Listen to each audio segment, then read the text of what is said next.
Hello and welcome to the Energy Connect studio at Egypt Energy Show or Egypt 2025. I'm delighted to have sitting next to me in the studio today Nayef Bou Chaaya, Vice President, Middle East, Africa and Turkey at AVEVA.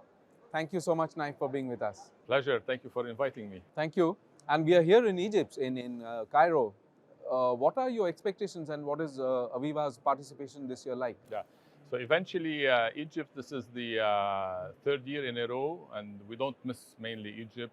Specifically, after the COVID period is over, we're participating every year in Egypt.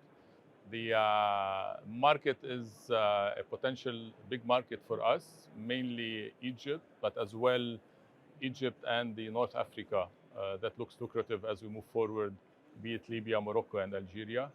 Egypt in specific is a good opportunity where we can bring the latest offerings and solutions from AVEVA to share it with our clients, with our partners, and see how we can, with the technology, keep on serving mainly the oil and gas industry, because Egypt is around that, and to make sure that eventually we're helping the clients with the new offerings of AVEVA to try to meet their sustainability targets.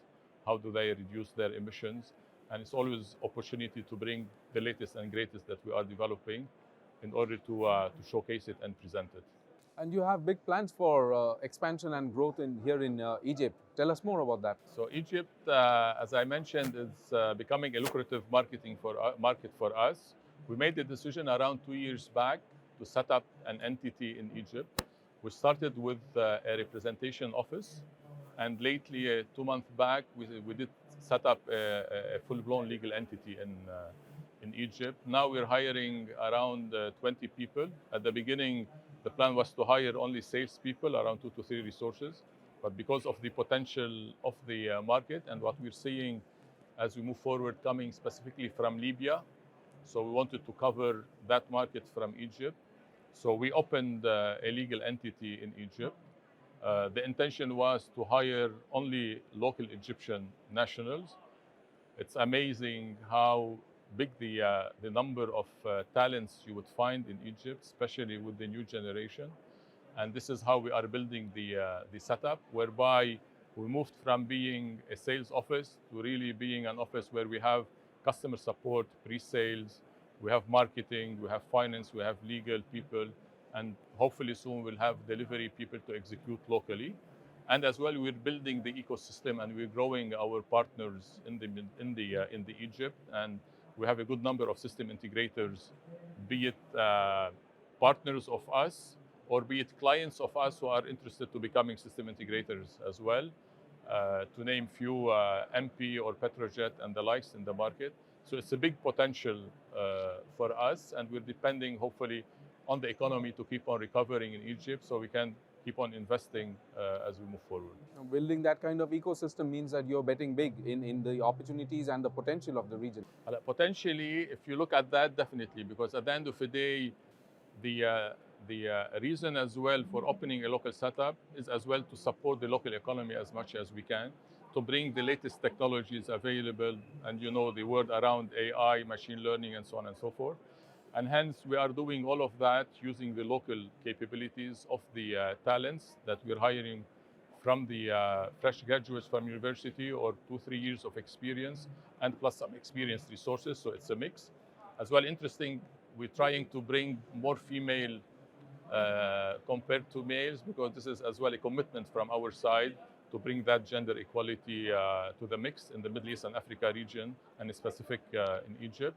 And eventually the ecosystem and the system integrators being locally based will be able to support the clients during the execution and after execution support.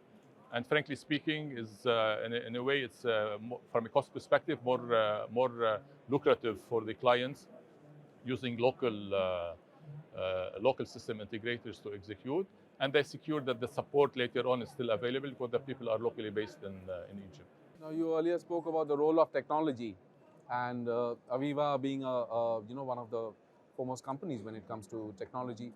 How are you using technology to make the hydrocarbon sector more efficient, reliable, and sustainable? Thank you for the question, because this is important, because eventually we have the energy transition and we're moving into hydrogen, renewables, solar, wind, and so on and so forth.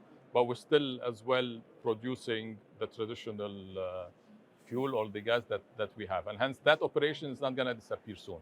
So the technologies available today with AVEVA touch specifically, even when we're building new plants, from the design phase to the engineering to the build, optimize, operate, and maintain. So we cover the 360 life cycle of the asset. Digital technologies available today with AVEVA would help clients in, for example, running their process in a more optimized way, burn less fuel, which means it's good for the reduction on emissions. By the way, when you burn less, you optimize, we're still producing more, better quality, and hence enhancing the cash perspective in any company. Because at the end of the day, in order to fund the energy transition, you need to fund it from somewhere. If it's not external investment, with whatever you can do, run the same, but at a lower cost, take that money, invest in the renewable energy. This is one of the things that we do. Eventually as well, technologies we have around predictive analytics, where you can implement that technology based on artificial intelligence, machine learning. You'll be able to predict upfront, almost a month or 6 weeks, upfront a critical equipment that could go in a certain trend that could lead to an unplanned shutdown. Unplanned shutdown, it means you're losing revenue, the cost is going to go up. And sometimes if it is critical and we're not able to manage it properly, it could lead to a disaster, or it could lead to an explosion, or could lead to life death. And this is what we, as well with the technology, prevent. So eventually we run in a more optimized way, more reliable, resilient way, but most important, a safer way. Yeah, we're not taking the safety from the equation when we look at how we're going to optimize all of that and reduce emissions and help the clients to meet their net zero targets. But as well, we need not to forget that those are critical processes that are running. We need to run them in a safer way. And potentially technologies like predictive analytics will help you run in a more reliable way, will help you save money by predicting upfront failures. And that money you can take and invest in any new projects that could help eventually the environment, the green energy, and so on and so forth. That's a very complex balancing act, but it's great to know the way AVEVA is going forward. And thank you very much, Nayef, for your insights and your brilliant points here. It's been a pleasure to talk to you here at the Energy Connect studio. My pleasure. Thank you for the opportunity, and wish everybody a successful EGYPES. And hopefully to see you next year in EGYPES. Thank you. Thanks for watching, and don't forget to follow us on social media to know when interviews like this go live. I'll be back with more studio interviews from EGYPES 2025 in Cairo. See you soon.